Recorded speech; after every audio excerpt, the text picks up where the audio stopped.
Hello, hello. Hello, hello. Is the mic working? Everybody can hear me? I have never had such a large audience. It's amazing. People were breaking down the door to come in here. I think I'm only doing this so I can tell some jokes.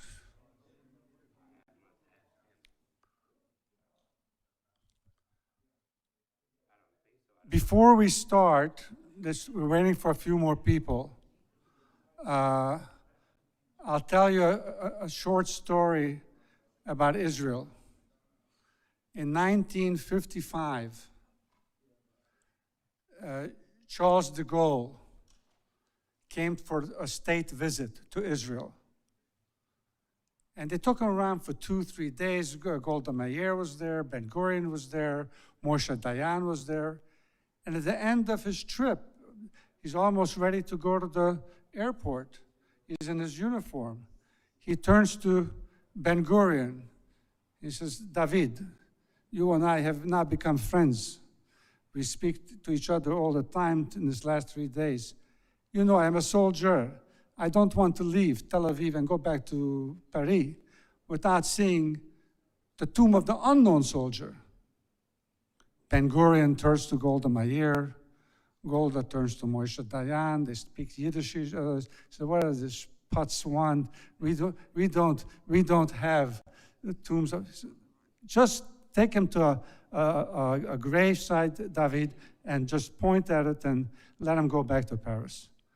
They take him to a cemetery in Tel Aviv.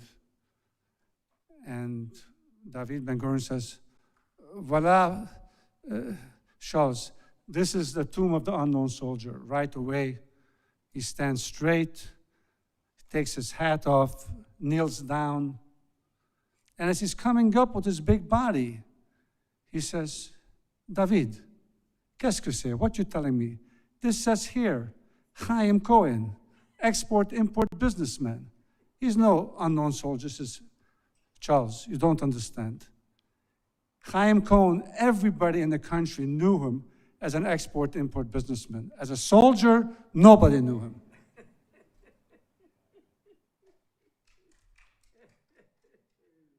True story. True story. True story. He was unknown as a soldier. Let's. We will add a laugh track.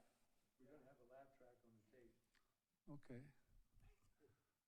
It'll get a big. Craig, Yes. you say when?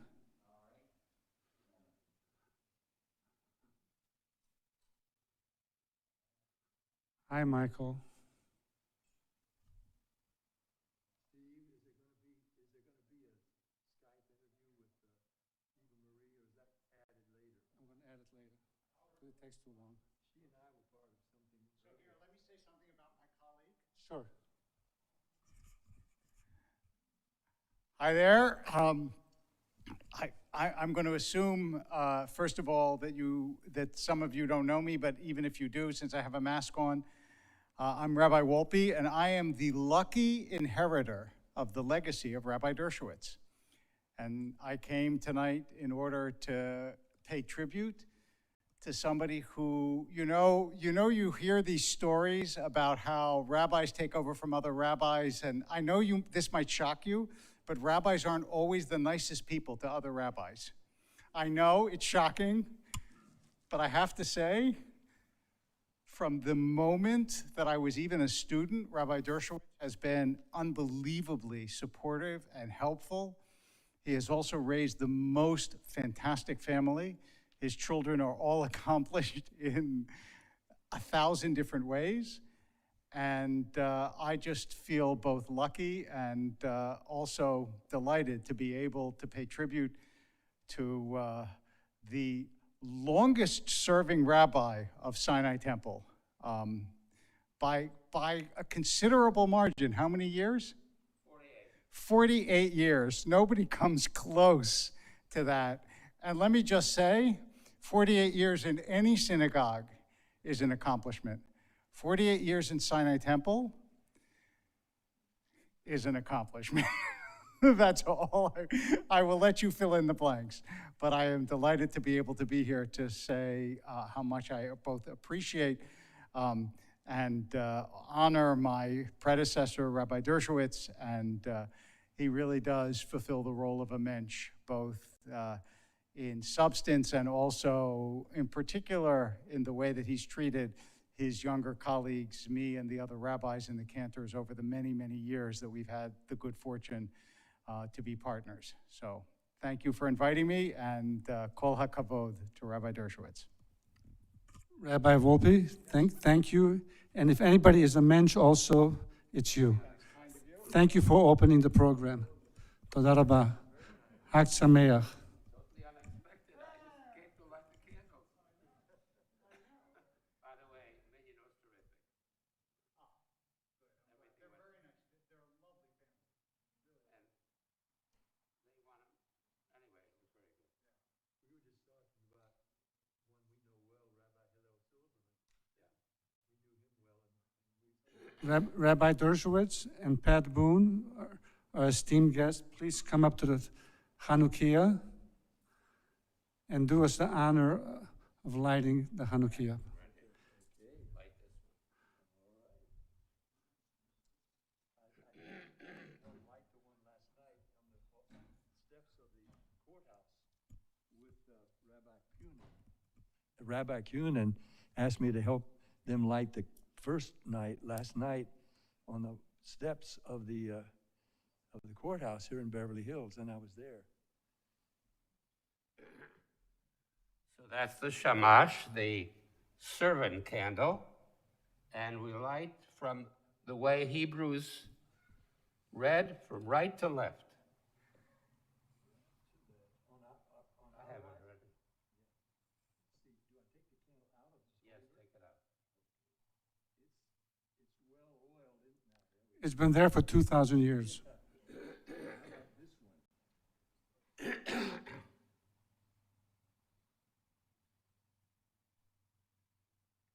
So the bracha is Baruch atah Adonai Eloheinu melech haolam asher kiddushanu b'mitzvotav v'tzivanu lahadlik ner shel Hanukkah. We'll continue in a moment.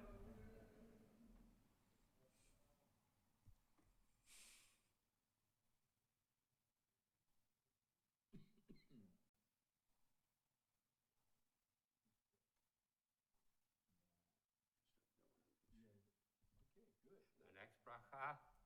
Baruch atah Adonai Eloheinu melech haolam she'asa nisim lavoteinu bayamim hahem ba'zman hazeh. Now you know there's a myriad Hanukkah songs, and I'm going to skip all of them because I have a funny one to share with you. We're going to have a good time tonight, right? Of course. So here's something, by the way, you'll understand it. You know, when I say these brachot in Hebrew, there's a formula. God is at least bilingual. He knows Hebrew and English, right? So here's something in English. Zvi, take this one. You can't hear? Okay. So here's a kind of an iffy Hanukkah song, okay, instead of the traditional songs. All right? Each Hanukkah we glorify brave Judas Maccabeus, who had the courage to defy Antiochus and free us. Yet it is not fair that we should forget Mrs. Maccabeus, to whom, well, He wants to see you. all right. You're hidden behind that glass. I don't know why that's hidden. Mrs. Maccabeus. All right. Boy, we killed your story, didn't we? To whom we owed a debt. She mixed it, she fixed it, she poured it into a bowl. You may not guess, but it was latkes that gave brave Judas a soul. The Syrians said, "It cannot be that old Mattathias, whose years are a mere 83, will dare to defy us." But they didn't know his secret, you see. Mattathias dined on latkes and tea. One latke, two latkes, and so on into the night. You may not guess, but it was latkes that gave him the courage to fight. Now, this is how it came about, this gastronomic wonder that broke the back of Syria like a flaming bolt of thunder. Mrs. Maccabeus wrote in the dough portions of the Torah, then fried them so they shimmered, they simmered, absorbing the olive oil. You may not guess, but it was latkes that made the Syrians recoil. Now, these little latkes, brown and delicious, must have hit the spot, 'cause with appetites vicious, all the heroes downed them after their toil, causing in the temple a shortage of oil. One latke, two latkes, and so on into the night. You may not guess, but it was latkes that gave us the Hanukkah light. Hey, happy Hanukkah. Happy Hanukkah. Thank you, thank you, thank you, Rabbi Dershowitz. Pat Bonne, what do you think of that? I'm a student of history, so I'm going to add that. I'm going to put that in my diary. It was latkes, not the oil. And it was his wife who made the latkes. I like the idea. You know, today, the reason you are here, not just to write the Hanukkah,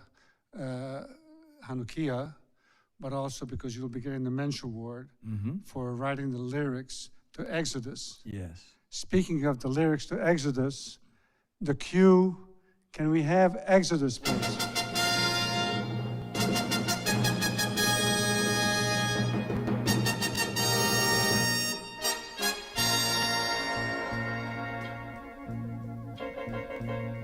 This land is mine. God gave this land to me. This brave, this ancient land to me. And when the morning sun reveals the hills and plains, then I see a land where children can run free. So take my hand and walk this land with me, and walk this lovely land with me. Though I am just a man, when you are by my side, with the help of God, I know I can be strong.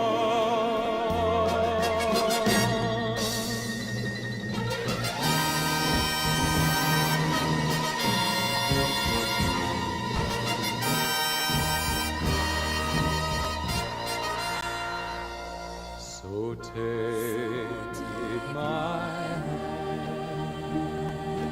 and walk this land with me, and walk this golden land with me. Though I am just a man, when you are by my side, with the help of God, I know I can be strong to make this land our own. If I must fight, I'll fight to make this land our home. Until I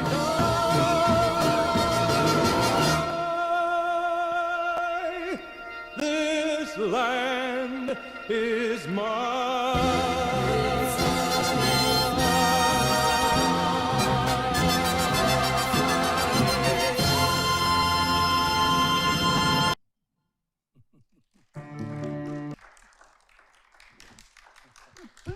Pat, Thank you. Come on up here, please, so we Okay. can see you better.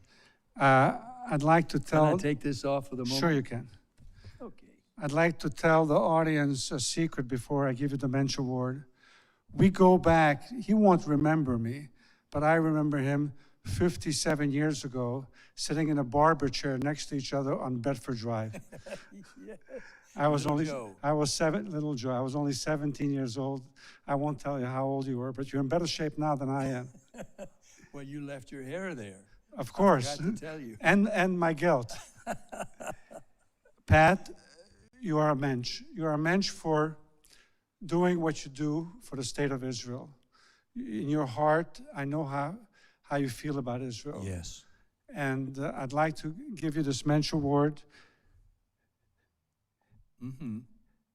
Beautiful, really beautiful. You exemplify humanity, the best of humanity. And we thank you for everything that you've done, and especially for having written the song after the film was made. Yes. Tell us yes. about that. Yeah, I'd love to, Stephen. That I had read Leon Uris' book Exodus. I was thrilled by it. As a little boy growing up in Nashville, Tennessee, my dad, a building contractor, and my mother, a registered nurse, very practical professions. But we went to church. We loved the Bible. Dad would read the Bible to us kids, and we knew that we were reading, whether we were reading in Genesis, Exodus. We didn't read Leviticus and Deuteronomy all the time because we didn't understand all of it then, but then on into the New Testament. But we knew that we were reading about Israel. We knew we were reading about Jews. We knew that the one that we believe is the Messiah is Jewish. It was all Jewish. Everything we were reading about was Jewish.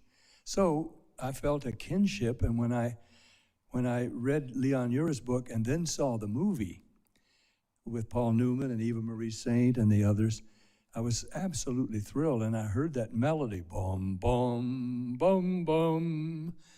I said, I've got to sing that. I've got to sing it. So my manager contacted the publisher, Chapel Music, and he said, there won't be any words. Why? Well, because there are three men who have a right to approve or veto any lyrics, and we've had professional writers submit lyrics for that melody. It was already becoming a worldwide hit by Ferrante and Teicher, the piano duo. They were just an instrumental team. And the one or another, whether it was Ernest Gold, the composer of the melody, Chapel Music, the publisher, or Otto Preminger, the producer director of the film, one or the other or all three would say, no, those aren't the words. They don't fit the melody. We don't accept them. So there's not going to be any words to the song. It's just going to stay an instrumental melody. Well, I couldn't accept that. I wanted to be able to sing the melody. You must be very Jewish that you wouldn't accept that. That's right. And so it was a Christmas Eve, and this, I'm not making this up.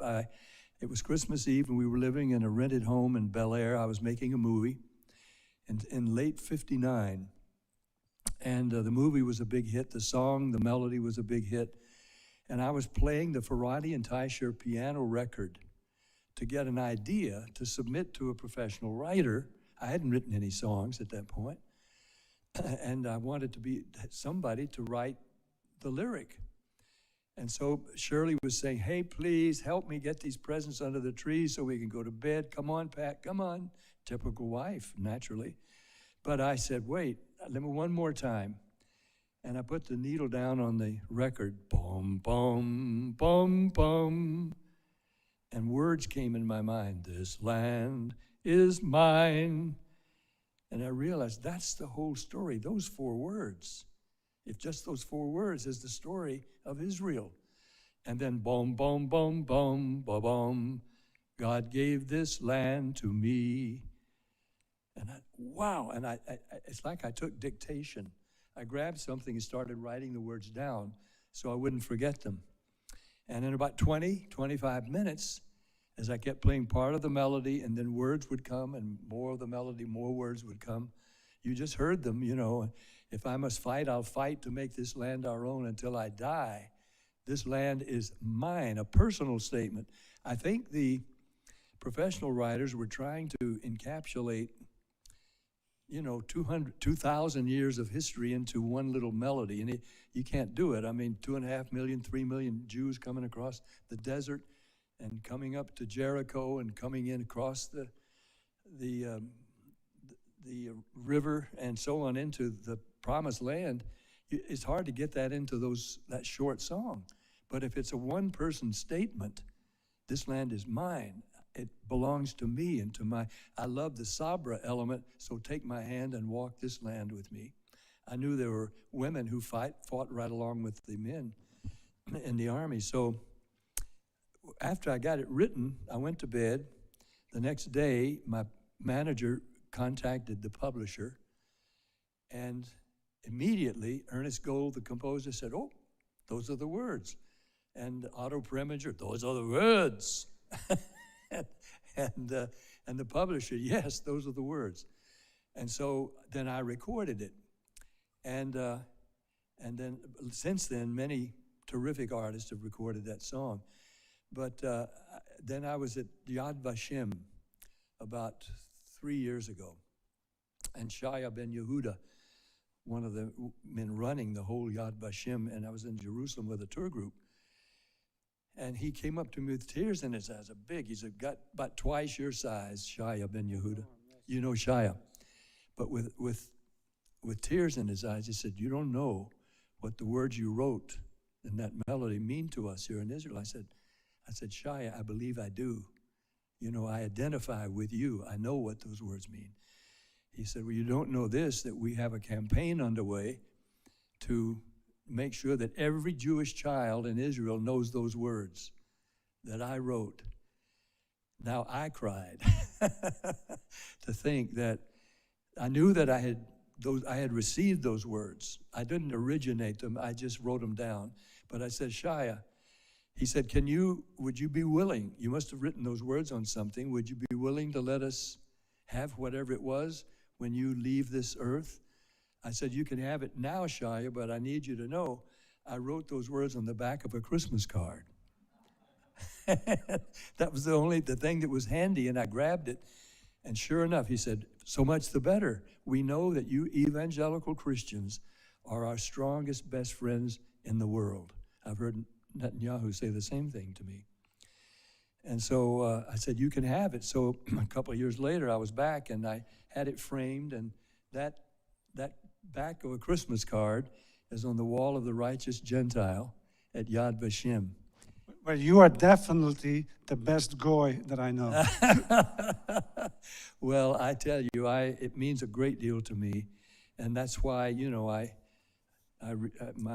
Chai and my Magen David are here, right here. That's what I wear around my neck. People generally know I'm a Christian, so at the gym, where maybe this is all I have on, are these two tokens. Members will say, "Are you Jewish?" I said, "Yeah." "Pat Bonne, you're Jewish?" I said, "Yes. And I'm adopted into the family of God's chosen people. I'm an adopted Jew, yes." And I am. That's the way I see myself. That's the way I identified myself. When I was here last, my young daughter, after we went to Israel, one of the 20 times where I've been there, she sang Hatikva in this auditorium. But it was, 30 years ago or so, because she came home from Israel and wanted to learn Hebrew.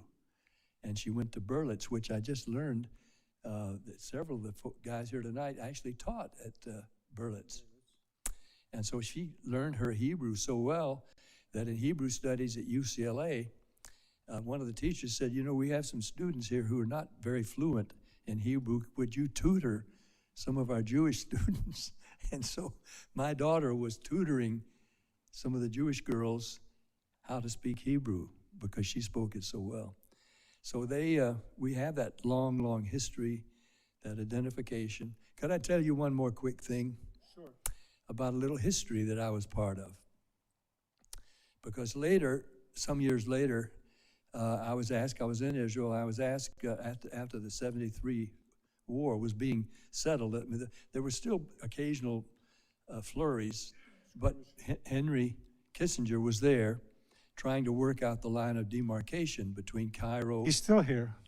Yes, but he was there then, and he was working out the line of demarcation so the war could be officially declared over. And they asked, would you come up to visit our troops, like with the USO? It was the Jewish version, and just encourage them. And I said, sure. So I went up and I had my helmet and flak jacket, and I'm in a bunker standing in what was occupied Syrian territory, because as happened then, as always does happen, when Israel's attacked, her borders enlarge. And that's what had happened there. So we were in occupied Syrian territory in this trench, this bunker.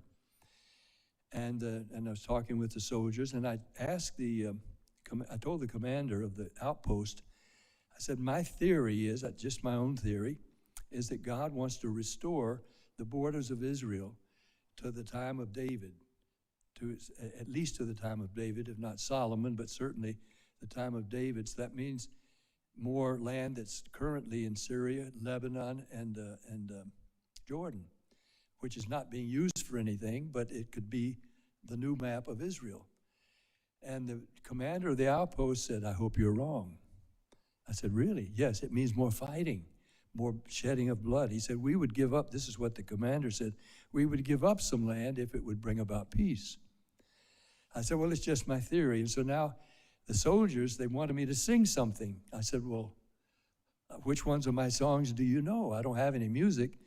And like a chorus, they said, sing Speedy Gonzales, Speedy Gonzales, which is a rock and roll song, a big hit of mine. Well, I didn't have any music, so I sang Speedy Gonzales, and they liked it. Then I said, let me sing something maybe more appropriate. So with no accompaniment, I sang, this land is mine, God gave this land to me. And I sang the whole song until I die, this land is mine. For those soldiers, for the commander, everybody that was, and occasionally accompanied only by an incoming shell from over toward Damascus. The ground would shake, and if the soldiers didn't die for cover, I didn't either. So that was the event that happened. Later, a year later, I was with Prime Minister Rabin in his office, and I told him what had happened about Henry Kissinger trying to work out the lines of demarcation. I was in occupied Syrian territory. He said, where were you?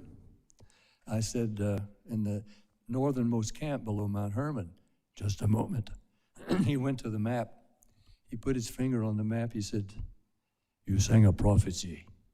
I said, I did. Where you sang that night is part of the new map of Israel. Thank you very much, Pat. Thank you. Thank you very much. And you are a real Mensch. Thank you. I'll put this down for you. I wear that title very proudly. Thank you.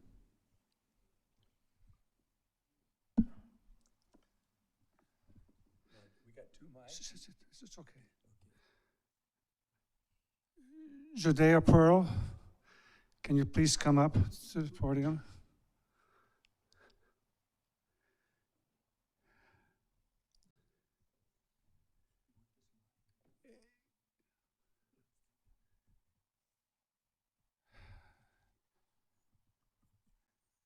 Danielle Pearl, your beloved son, whose life was cut short, was a wonderful human being. And I don't usually like to do it posthumously, but in this case, I'd like you to take this Mensch Award to honor Danielle and to honor especially the person who gave birth to him, Ruth Pearl, who we lost not long ago. Thank you, Steve. I really appreciate it. I know that Ruth will consider it very meaningful, and she would thank you profusely. I'm sorry for your loss not too long ago. And I know how she suffered having lost Danielle. Thank you. Toda rabba.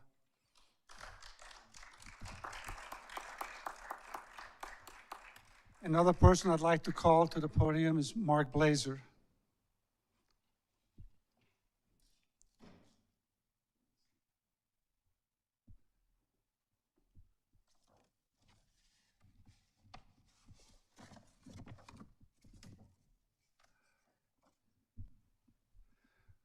Mark, very few people in the Jewish community of Los Angeles, there are others, but very few, who have done as much as your father, Phil, did. Phil was a good friend of mine, and I think all of you know the name of Phil Blazer. He was a true Mensch. All the work that he did for Israel and also for the Jewish community here. Please accept this Mensch Award posthumously for your father. Thank you very much, Stephen, for this honor. And it's very special to be here on Hanukkah to spread the light of my father, who continues, and to be with some of his great friends, including you, Pat Bonne, who is a tremendous friend and supporter of our network of JLTV and a great friend for my father. And I've had the honor of being with Dr. Pearl many occasions too, to honor his son as part of the Daniel Pearl Music Days. So this is a beautiful honor. Thank you on behalf of my family, on behalf of JLTV, and thank you for keeping the light of Jewish values alive in our community. Thank you, Stephen. Thank you, Mark. Thank you very much. Today is besides Hanukkah, besides having the honor of giving Mensch Awards, it's a special day that people should remember, especially Jews, not just Israelis, but Jews all around the world, that we have a state of Israel with 9 million people now. About 1.5 million are Arab Israelis, but also citizens of Israel, compared to the 600,000 that we had in 1948 when the state was founded. And in 1947, today, 74 years ago, the United Nations in the partition plan announced that Israel can become a state. There's a clip I'd like to show you. UN partition plan.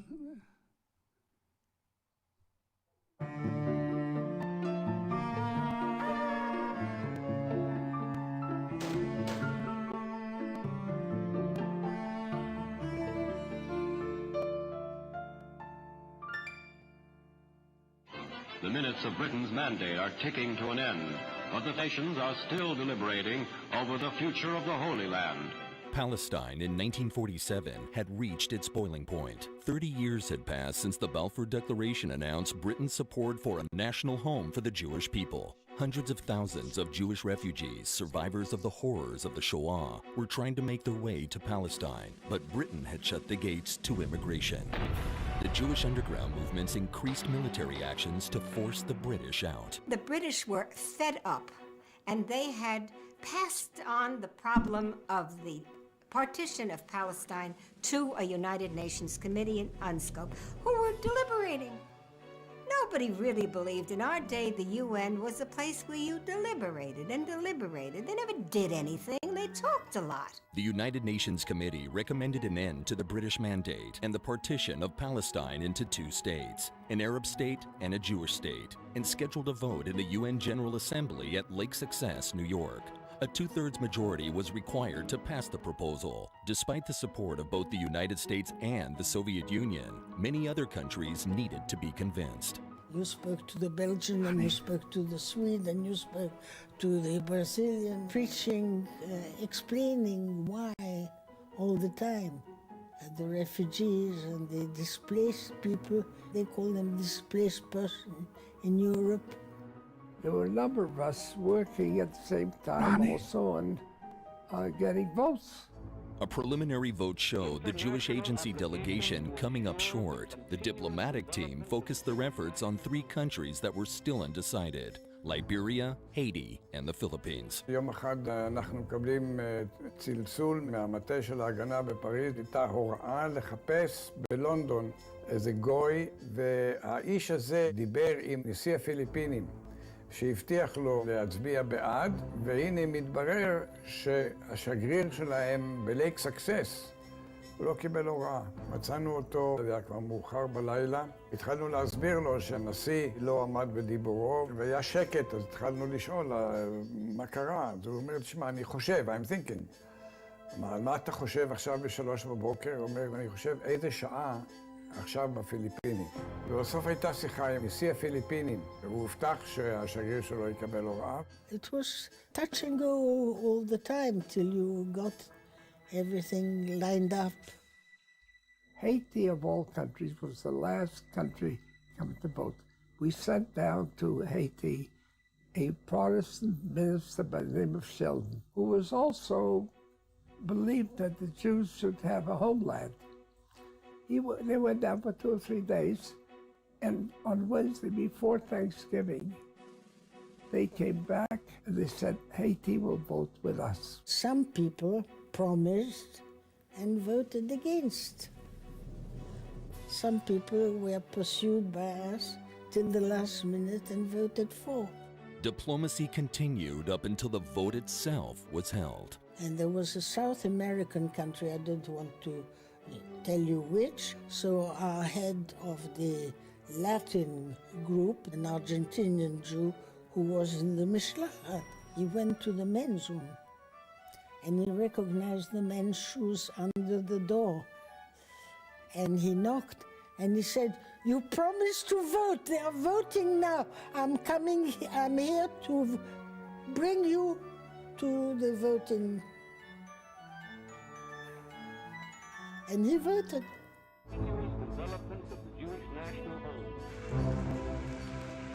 This was Saturday night. So somebody explained it can't be Friday night because En Mashiach ba b'Shabbat.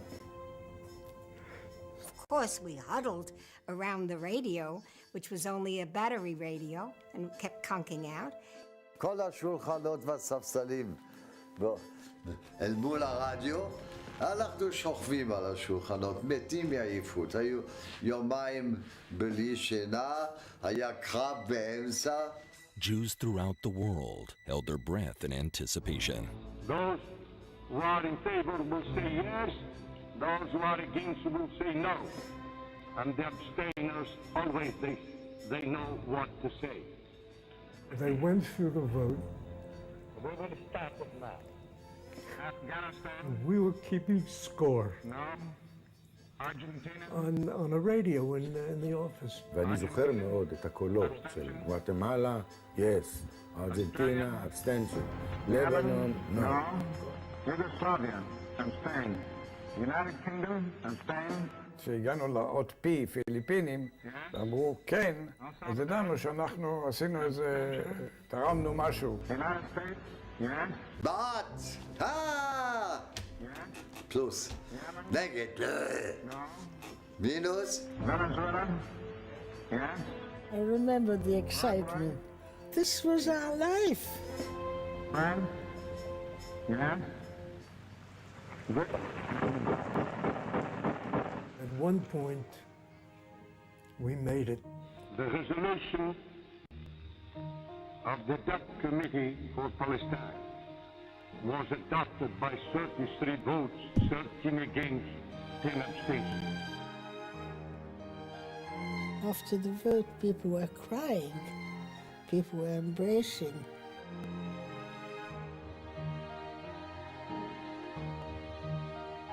ואז יצאו כולם ויצאנו כולנו לרחבה המרכזית של העיר.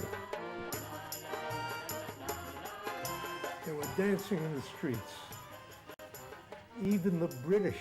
I remember one of them came by in a tank, picked up some kids, take them on a ride around. The British soldier on guard was relieved. He knew, thank God, there's going to be an end to all this.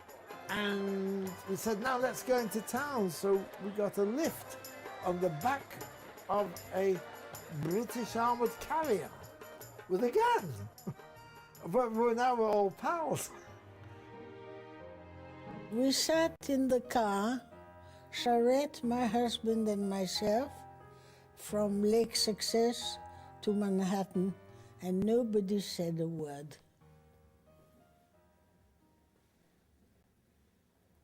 It was overpowering.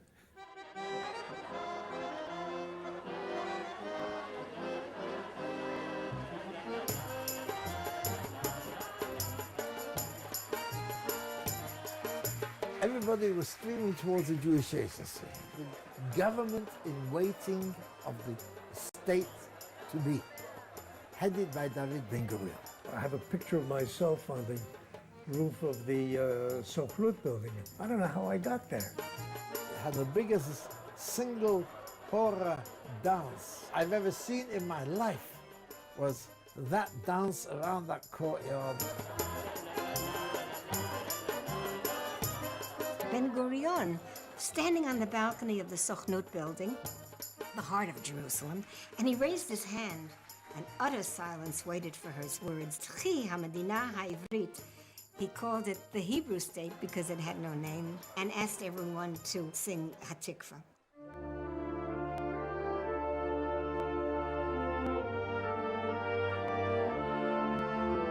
Whereas for these 20 centuries, we Jews were always the object of history. That is, an object where others made the decisions for us. As of that date onwards, we suddenly become again the subject of history, where we make the decisions for ourselves. ההרגשה הייתה, מעכשיו מתחיל עולם חדש. עולם שאין בו מגבלות, אין בו בעיות, טוב לכולם. There you were sitting, and there your country was forming itself as a country. I remember the moment. Something is now about to happen. The dream of 2,000 years, maybe. I mean, that's when we started imagining what might be.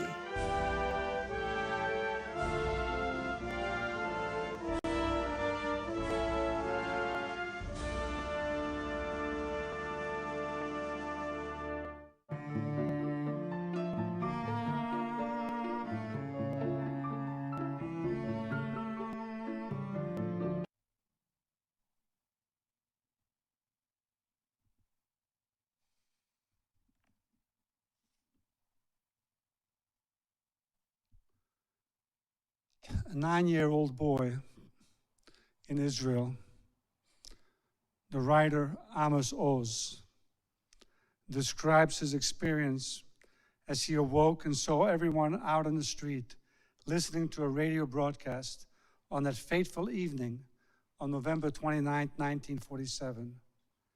He writes, "I shivered like a frightening dream. Crowds of shadows stood massed together silently by the yellow light of the street lamp.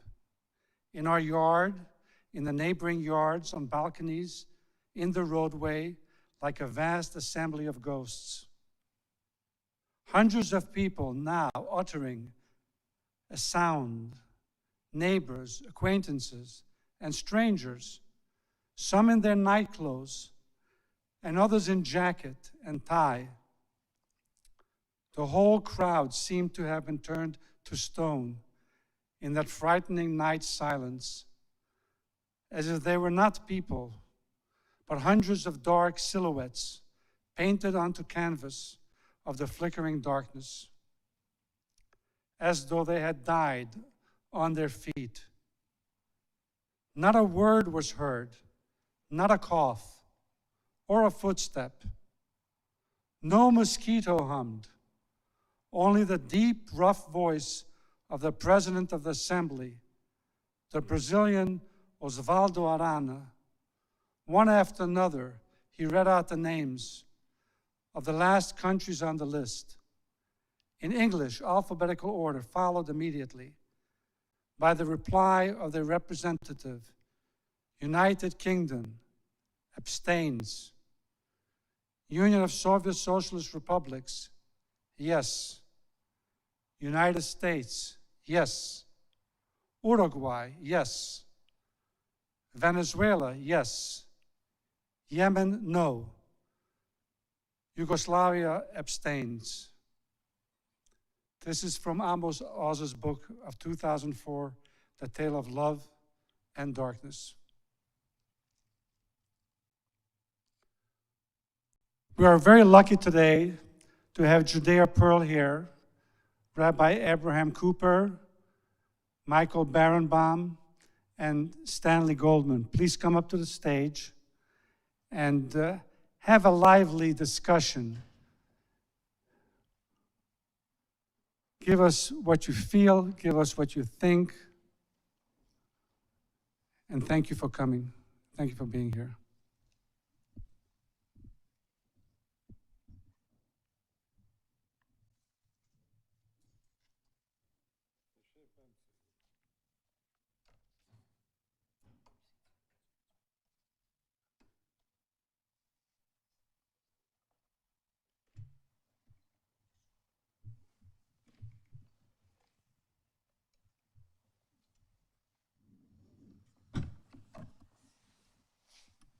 Hi, I'm Stan Goldman. I teach at Loyola Law School here in Los Angeles, where I've been a law professor, 46 years.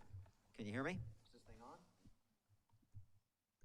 It's supposed to be on. Hello? Hello, hello? I guess it's, can it work here, or does it have to be right here? It has to be right there? Okay. I'm Stan Goldman. I was asked by Stephen if I would moderate, probably because I'm the one person up here who doesn't know anything on the subject, and therefore a perfect moderator. And I'd like to start by just having our panelists. I know Michael Birnbaum quite well. Obviously, I think everybody does, and perhaps we'll start with Michael, since he's the rabbi, since he's on that end of the table. May I just ask a question, if I could, and then you can speak. I would never cut Rabbi Birnbaum off. Do you think there would have been a partition without the Holocaust? I think you're asking two different questions. Would there have been a state of Israel without the Holocaust? Yes. It would have taken a different time and a different urgency, and it would not have enjoyed the type of support that it had worldwide. Let's say a couple of things that are, let me say one thing that's a little bit impolite, but not untrue. And that is that the formation of the State of Israel by partition, number one, solved the question of refugees not going to Paris or Amsterdam or Washington or New York or Los Angeles. And consequently, there was more support to solve that problem, because the question of what are you going to do with the refugees? And that's one of the reasons that precipitated the type of support that was involved. Partition was a long idea. Partition was there from 1937. The language even of the Balfour Declaration was ambiguous. It said a Jewish home, it didn't say a Jewish state. And the reason for that was because of the enormous imbalance between the population of Jews and the population of Arabs in 1917. And consequently, if there had been a state, it would have been a very complicated matter with so few Jews living in what was then Palestine. So let's begin. Zionism would have ultimately achieved its goal, and Jewish nationalism would have been alive and well. Jewish nationalism would have been much better, in much better shape without the Holocaust, because the reservoir of Jews who were available to come to Palestine at that point would have been much greater. And I would never want to burden Israel with being the consolation for the inconsolable, which is the Shoah. Last point, again, The partition was the idea that two states could be born in the same land. When we studied Talmud for the first time, we all learned the same Talmud. Two men are grasping a garment. This says it's all mine, the other one says it's all mine. The question is, what do you do? And partition was a solution to divide and to provide a homeland for the Jewish people, which became a state, and to also provide for an Arab state, which at that point would have not been a Palestinian state, because Jews at that point in history were Palestinians, and Palestinians were known as Arabs. Arab nationalism was shaped as a counter-response to Jewish nationalism, and when you were born, Judea, you were born as a Palestinian Jew, and there was no sense of Palestinian Arab at that point. There was only Arab. So that gives you a little bit of a historical background. How did they envision the state then that was going to be an Arab state in the partition? They partitioned the country into a disproportionate thing. Israel was, if we thought that Israel in 48 to 67 was thin at 9 miles, it was even thinner at that point. Jerusalem was not to be in the Jewish territories, and the boundaries of Israel would have been enormously difficult boundaries to live with. It was based on essentially the population that was present at that point, did not leave significant room for absorption, though everybody understood. It was clear when the partition plan took place, it was clear that there would be a large problem of absorption of the survivors of the Holocaust. It was not quite as clear that there would be a second large absorption issue, which was the Jews of Arab lands, who were essentially thrown out and separated from the lands in which they had lived for a very long time. That was not clear as early envisioned. And let's also say one other thing, which is that the Arabs rejected partition. They rejected partition in 37, they rejected partition in 47, and Golda Meir, and partition was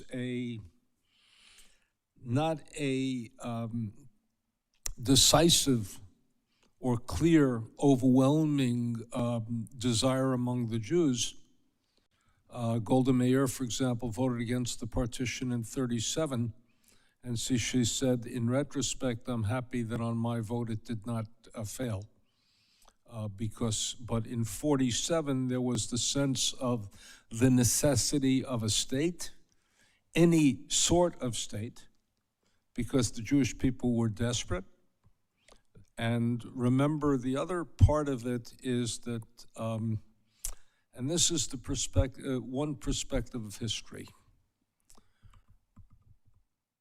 If you ask me what the greatest response to the Holocaust was on behalf of the Jewish people, it was the decision to remain Jews and not to give up and to reinvent themselves in a new type of articulation. Remember, the Jewish people, 1/3 had been destroyed. The only non-problematic country where Jews were living that could assume any leadership for world Jewry was then the United States. Every other country was either decimated or fighting for its life. And Jews decided to remain Jews, and they were reborn in the aftermath of a massive destruction. This is what has happened to the Jewish people several times in our history. The most important, 586, the important 70 of the Common Era, certainly after the Spanish Inquisition, but this was the greatest regeneration and rebirth imaginable. Professor Pearl, do you have any thoughts on this? You were there, although very young. Yeah, I think we should pay more attention to the Balfour Declaration, because I think without seeing the substrate of Jewish mind, okay, that was created by the Balfour Declaration, we cannot explain not only the immigration, but also the state of mind of the Jews in the state. Now, Balfour Declaration is credited with, of course, the immigration of about, let's say, from 200,000 to 550,000 in 1947. Okay? But aside from the numbers and the immigration, it changed the psyche of the Jew in the shtetl. It's one of those cases. Well, the Balfour Declaration itself is 67 words, and it sounds like a greeting card, a holiday greeting card. His Majesty government sees favorably the establishment of a Jewish homeland in Palestine. So what? So what's a big deal about seeing looks favorably upon? But this is one of those Ben-Gurionic cases, which means that it doesn't matter what the world thinks. What matters is what the Jews do. And that's what happened there. The Jews of the shtetl took it literally. And they said, well, it is now okay. We have not only we have international recognition, but also we have, and something which is not many people accredited, the Balfour Declaration, there is a new definition of indigeneity. It's the first time in history where indigeneity is defined not by virtue of genetic linkage, nor by physical presence in a certain land, but by historical connection. And that changed the mind of my grandfather, okay, who was in 1923 was assaulted by a Polish peasant and called a dirty Jew, and he came home and said, start packing, we are going home. Home, because Balfour said that this is our home. And he sold his properties, and they bunched together with 26 other families, and they bought land where in Bnei Brak, that's the city where the Rabbi Akiva established his place of learning, okay, because we have been there, okay? It's a total change of mind. It's ours, not by virtue of being physically present there, but because of our collective memories, okay? And by the way, this also created the idea of a Palestinian state at the Balfour Declaration, okay? Because indigeneity is not connected with whether a Palestinian had a national identity yesterday. What matters is what the kind of coherence and identity they have today, because indigeneity is a state of mind. It's not facts that makes it, but a state of mind. So I think we should also, however, credit one little step before the Balfour Declaration and the 1947, and this is a man named Arlozorov. And we talked about it, and I think he should be given credit right here. Arlozorov was murdered on the beach of Tel Aviv in 1933 because he was the Secretary General, I believe, of the Jewish Agency, and he signed a contract with the Nazis, with Hitler, or with Goering at that time, yeah? The agreement was that 60,000 German Jews will be allowed to come to Israel with their properties, okay, with some arrangement through the Mandate Authority, yes, and that in return for which the agency, Jewish agency, will give some, I think, some token credit. They stop the, first of all, they would allow German merchandise to be bought in Israel by the British authority. Okay. No, let me state it with, let me be a pain in the neck historian. The deal was as follows, that Jews would have to forsake all their property in Germany. They would get a percentage of the property in terms of German material that would be sent and exported to Palestine. And the deal essentially ended up being something that rescued some 60,000 Jews from Germany, which was more than 1 in 10 German Jews. And the controversy was whether you give legitimacy to Adolf Hitler and the Nazi government in 1933 when it was dealing with it. And I've said, and I would say again, that I would sign that deal despite all of my reservations of it, because essentially it let 60,000 Jews live.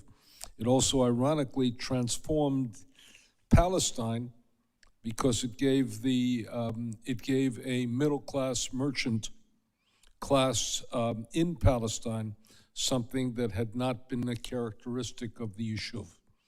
Enormously controversial, controversial to this day, but ended up rescuing more than 1 in 10 Jews in Germany, only in Germany at that point, because that was the only territory that the Germans had. Now I'm going to play devil advocate and say, they brought 60,000 German Yankees to Israel, right? Now, every Yankee that came there created jobs for 4 Polish impoverished Jews, okay?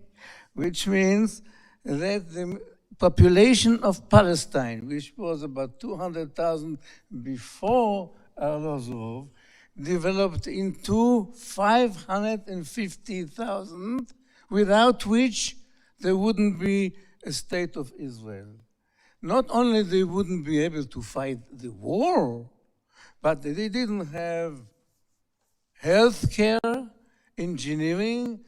I studied in my high school under professors who came from Heidelberg and Berlin, and I and all my generation were lucky enough to experience the most daring and educational experiment in human nature, in human history, being taught by professors who couldn't find a job in academia, and they taught us.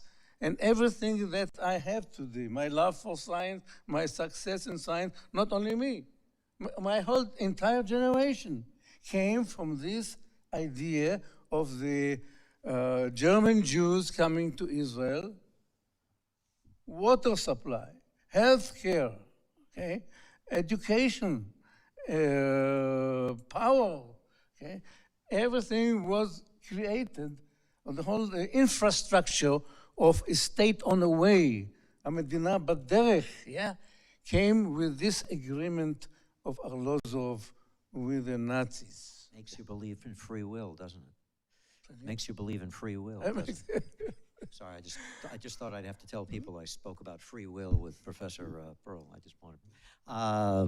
Rabbi, you have any thoughts on this? You can please take it in a different direction if you'd like. But I don't think you have to worry about me staying in this direction. Although one of my many questions about our mentor, our Rebbe, our leader, Judea Pearl, it's a really interesting relationship. I don't understand.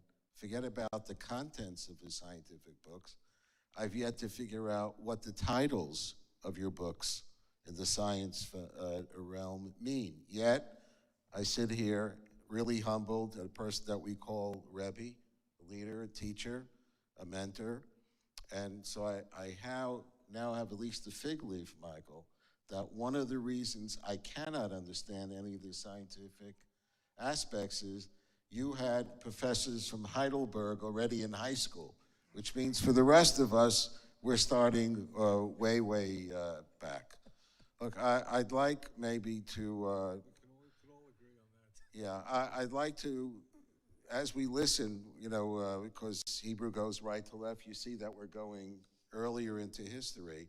So what's one of the many amazing parts, without getting into details about how Balfour and the connection back to Herzl itself was, we say in Hebrew, Lamala min hateva, how that thing came to be.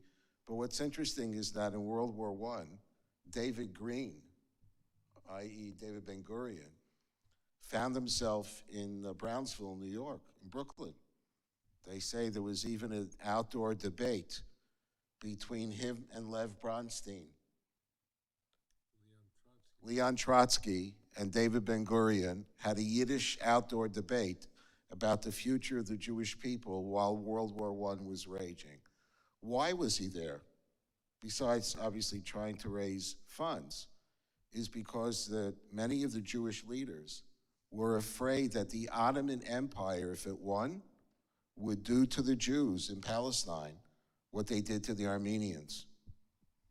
So we talk about this continuum of history and et cetera. Every single step of the way, of course, has to be analyzed and be given, a logical context. But the truth of the matter is, when I look at that whole train of events, it really is, we say in Hebrew, lamala min hateva, outside the realm of full rational understanding. And since, Professor, you were kind enough to save me by suggesting I go in a different direction, I'm going to take you in a really different direction. So for me, I was watching Abba Eben's widow talking about those amazing days leading up to the vote. Rabbi Heyer wrote an exhibition about the 18 months. We found out a lot of very interesting things about Truman. We all know the story about why he was going to vote and the battle that he had with probably the most popular American at the time, great war hero, General Marshall, and a great human being. Happened not to particularly like the idea of a Jewish state. He not only bucked the threat, but it turns out he was following much more closely the development of the votes. I guess Truman was the kind of guy is once he made a commitment, he didn't want to lose.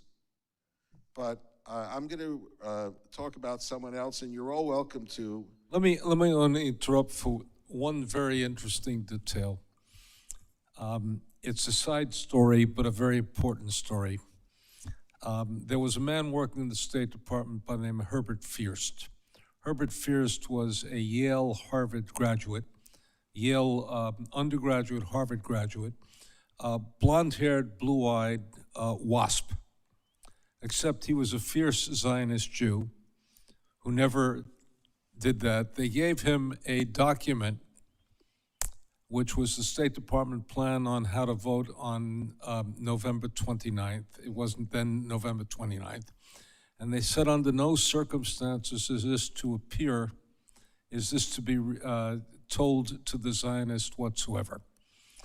Herb Fierst then turned it over to a man in the White House by the name of David Niles. And Niles went to Truman, and he went to Truman with Clark Clifford. And he essentially said, to put it in the King's English, that the State Department is out to screw you. No matter what decision you make, they're going to be the last one in the conversation with the UN ambassador. And Truman then established a direct line to the ambassador and called the ambassador before the United States voted and said, this is the President of the United States, and this is the way you are to vote, and you are not to take any calls after me. And the people to thank for that are Herb Fierst of blessed memory, David Niles of blessed memory, and Clark Clifford of blessed memory, who went to Harry Truman and made Truman have a direct line, a uninterrupted line, from the Oval Office to Lake Success, New York. And it's one of the ironies of history. And what Rabbi Cooper, Abe, we go back to the old country of Brooklyn. So what Abe said is very important, which is that in essence, George Marshall turned to Harry Truman and said, if you recognize the state of Israel, I will not vote for you in the next election. Marshall was a war hero. Marshall was also the man who came up with the Marshall Plan, which rebuilt all of Europe, transformed the entire thing, and Truman overruled his general. And I believe that it's fair to say that Marshall did not vote for Truman in the '48 election. Right. So, no, it's that certainly filled out a lot of the details. But the thing that came back to me watching the wonderful clip that you presented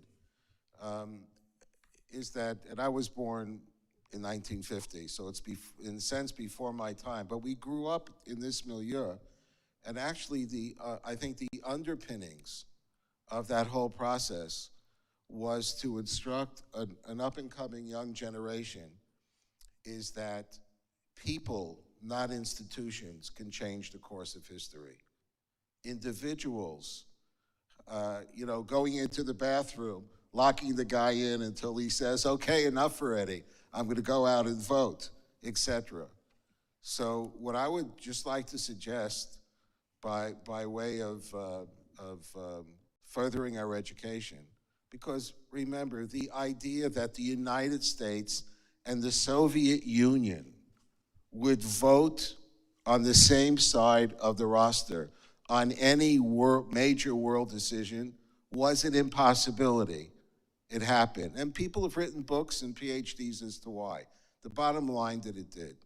So now, why did China abstain? They were supposed to be voting no. So you might think I'm making it up, and frankly, I know you would check. But go back and Google Two-Gun Cohen. I think an American guy who landed up fleeing, I think, Vancouver, Canada, after he got into a barroom brawl and I think someone got killed. He hopped a freighter. Two-Gun Cohen turned out to be one of the most revered military heroes of both the Chinese nationalists and Mao's communists. He apparently was not just a good barroom brawler, he turned out to be a brilliant general and who was sort of already in retirement, more or less, in 1947, but who was tremendously respected. And if you don't believe me, there's a photo of his matzeva, of where he's buried.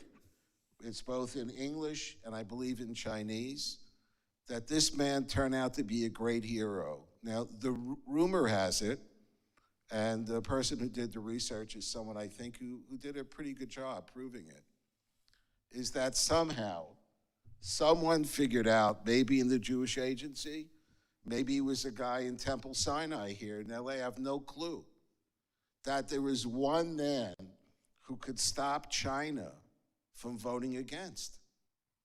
And his name happened to be Cohen. The Chinese knew he was Jewish. And according to the information, not yet fully verified, is that he called in a chit. And he said, look, China cannot vote against my people. I'm not asking you to vote for, but you can't be on that side of history. Now, we all know that Chairman Mao hated Israel. They were established the same year. Israel tried every which way until that man died. Two people, Chinese and the Jews, have always been an affinity between them. during the Shoah and the Shanghai, none of it made a difference. Mao was a virulent anti-Zionist, along with his buddies in Moscow. And yet, you saw that the intervention of one person made a difference. I know a little bit about the Philippines, and if the Japanese had not invaded, the original founder of modern Philippines played poker on Thursday nights, okay, with a guy by the name of MacArthur and his #1 lieutenant, a fellow named Eisenhower. And the other partner in this poker game, who was rotational, was one of 3 Jewish brothers from Cincinnati who owned a tobacco company. How am I doing, right?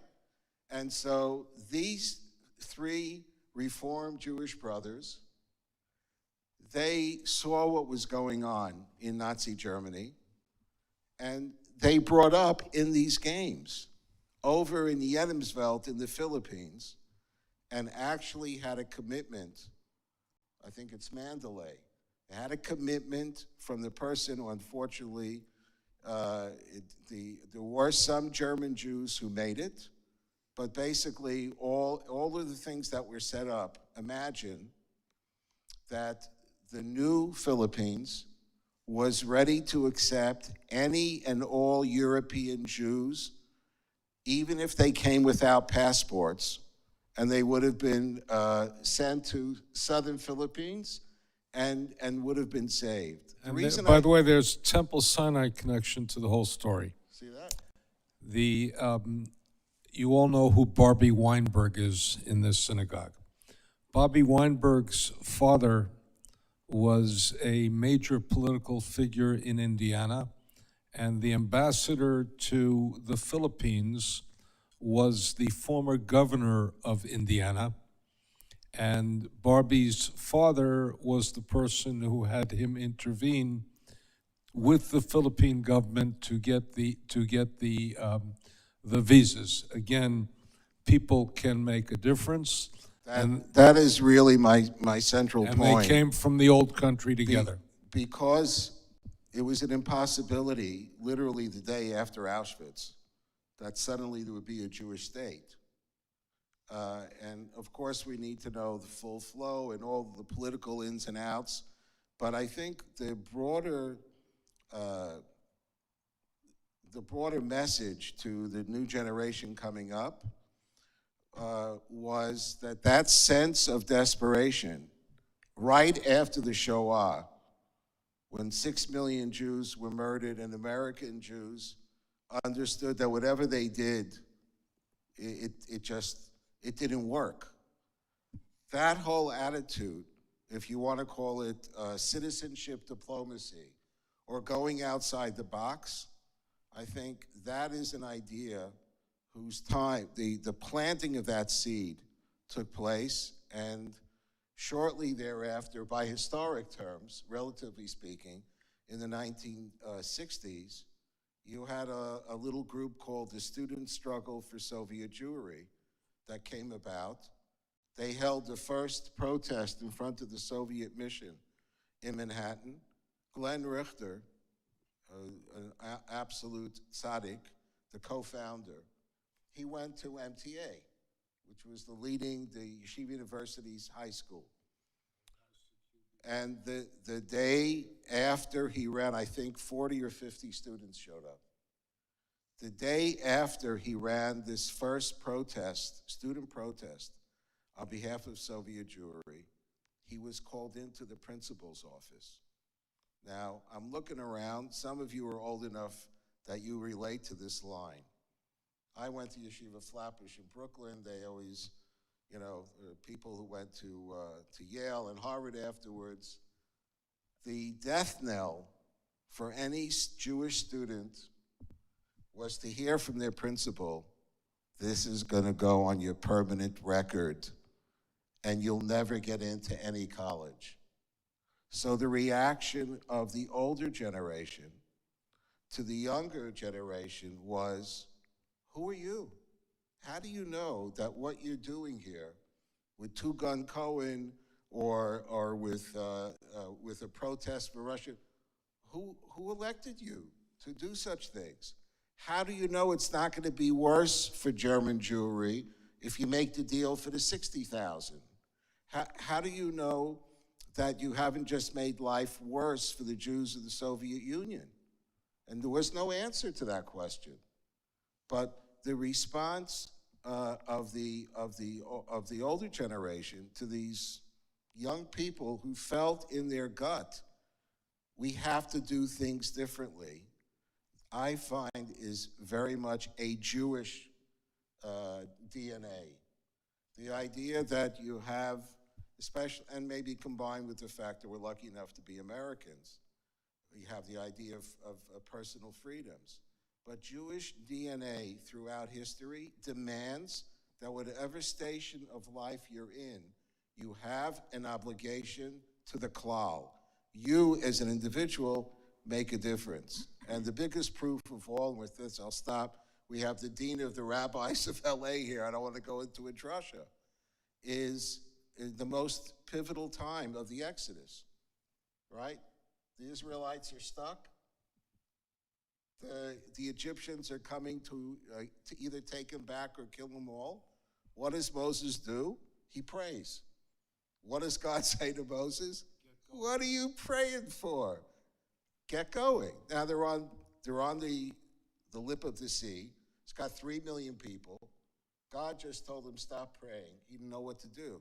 So this guy, Nachshon, I don't know, Medrash doesn't say if he knew how to swim, but Nachshon jumped into the water, and when the water reached his nostrils, that's when God said, okay, we're going to separate the sea, and that's when the miracle started off. So if we talk about these amazing events in 47 and 48, going backwards, Herzl was an Austrian Jew, right? He was 1.5 feet already out. Hungarian. But he was Austro-Hungarian Empire. He was basically about to leave the Jewish people, etc. Christmas tree and the whole business. His message resonated with Jews in Eastern Europe and Russia. He didn't even think they were even listening. So I don't think there's ever going to be a straight line in terms of the Jewish experience or Jewish history. What's demanded of each of us is to figure out a way how we can individually do something that will help the klal, that will help the entire people. Let me just pick up for 1 second on the story that Abe told, because the great Jewish philosopher of the 20th century, the late Emil Fackenheim, said if you want to describe the condition of the Jewish people in one sentence after you know that story, after you know that midrash, he said, welcome my fellow swimmers. Yeah. And that is, we have to go in the water without knowing that the sea is going to part, but welcome my fellow swimmers. The other thing, let me point out 2 more things. Number one, the man who later became president of Yeshiva University, when he was a young boy, a man by the name of Rabbi Norman Lamb, who was the prince of the Orthodox establishment, was a gun runner during 46, 47. And his own grandchildren did not know that he was a gun runner. In Czechoslovakia. A gun runner for Israel. He was not only a gun runner, he was a young man of science. So after he was finished running that part of the gun running, he was involved in upstate New York, where a number of American Jewish scientists, and maybe some people who escaped, they were trying to figure out how to create cheap explosives that the Jews in the Holy Land could do. So he was not only part of experiments, he was also on the lookout. The feds were after them. I knew Norman Lamb Zatzal from the time I was 14 years old.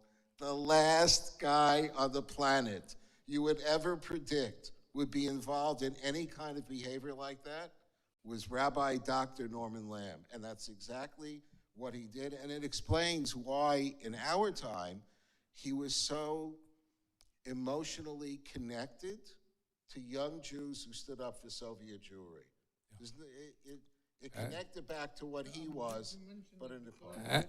I think, if I may interject two cases which I know about, okay, one of the reasons that we are commemorating the November 29 event is to reinforce and to remember the sacrifice or the daring attitude of the ordinary heroes that risked things in their life in order to, because they saw the call of history and they felt that this is their time to contribute and to respond to that call. And I want to mention two. One of them is very well known, and this is Eddie Jacobson, okay? Which, of course, and we should learn from here, because he was Harry Truman business partner, former business partners in Missouri, okay? And he called Harry Truman on October 3rd of 1947, just before the vote. And he said, Harry, my people need help, and I want you to help them. And Truman answered him evasively and said, Eddie, when you come to Washington, I'll explain to you why things are not that simple as you think. And he called him back and he said, Harry, my people need help, and I want you to help them, because Weizmann needed one more audience with Truman in order to convince him that. Now, the point is that here is Eddie Jacobson risking his friendship with Truman, knowing that Truman will tell his wife, these pushy Jews, I can't stand them. Called him a son of a bitch. A son of a bitch, right? And he said, The mic is not on. pushy, no pushy, history calls me, and this is what I have to do. And now I want to mention another fellow, unknown. His name is Albert Einstein, okay? Who happened to have some friendship with Nehru, who was the then Prime Minister of India. And for Nehru, Zionism was a no-no, because they just got rid of the British there, and every movement that smelled of colonialism was a no-no to the Indians. And here is White, and here is Einstein, not risking much, because he was more famous than Nehru at that time, but it's still, I tell you what he risked. And he gives Nehru a long lecture about Zionism and why the Jewish people deserve this exception, and pleaded with him to vote yes, because when push come to shove, the Jewish needs is greater than other people's need, and he will be remembered in the August Court of Justice. That's how he put it. Now, what did Albert Einstein risk at that time? He risked what my colleagues today in a university are not only risking, but are scared to risk. This is the professional standing and the criticism. What does he know about politics? He's a scientist, right? What does he get involved with the politics? It's exactly what deters my colleagues today, and we are in a critical state, to take a stand and say, enough is enough, okay? I'm a Zionist. And most of them shy from that kind of standing.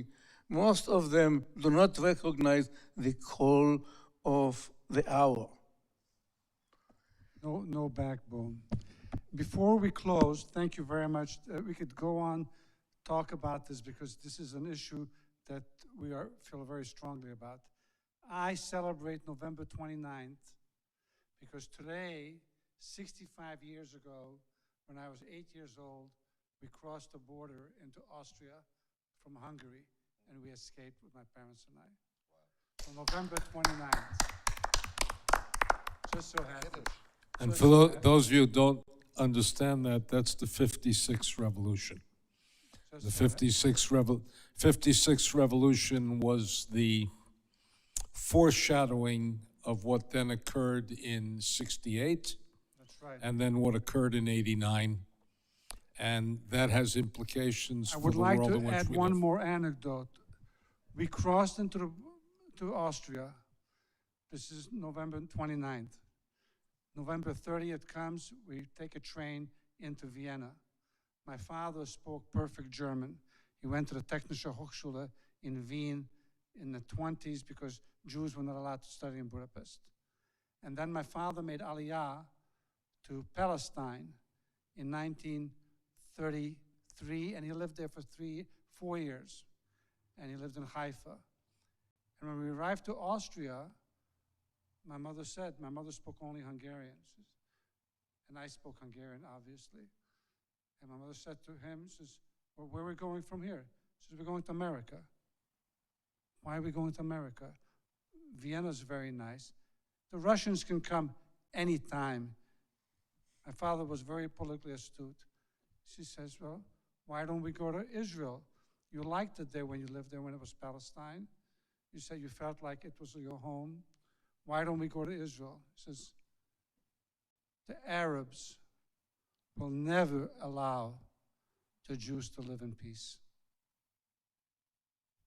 And that's how we came to America. And unfortunately, as good as things are, we still have the devil on our backs. We've got Iran. And all this friendliness with the UAE and all this Bahrain, all this Chochmetz, I wouldn't give a nickel for it. I think we still only survive in Israel because we have those soldiers, because we have every 18-year-old in the army, and all the girls are in the army. If it wasn't for that, we're screwed. Toda rabah, Hat Sameach, happy Hanukkah. Thank you. Thank you, my friends.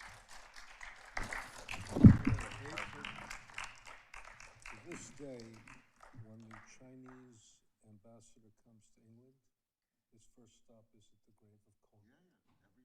Every time. He's a national hero. Before they meet the Two-gun Cohen. Look him up tonight. Imagine I taught.